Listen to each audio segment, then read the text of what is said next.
And there we have it. We've learned stacks and queues. And an easy way to remember them is just simply plates and a waiting line.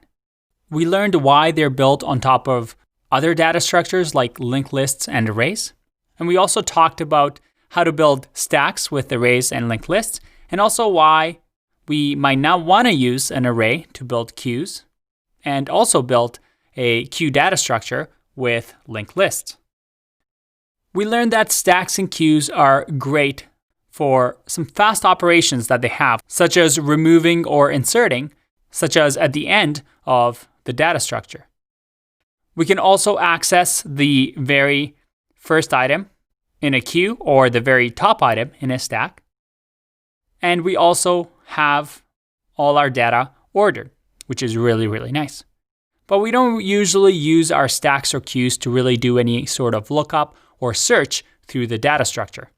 All we're interested in is the end bits of the data structure. So they make it really useful by restricting our use of what we can do when it comes to stacks and queues, but making sure that what we're allowed to do with these data structures are going to be really, really fast.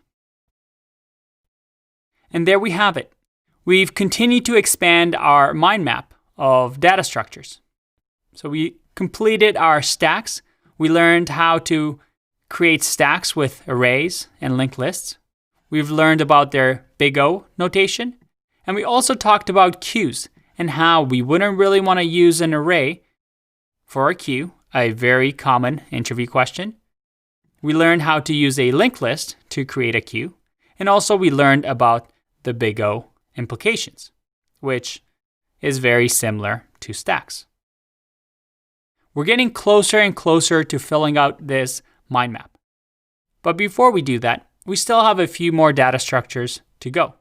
But the end is almost near. We only have trees and graphs to talk about.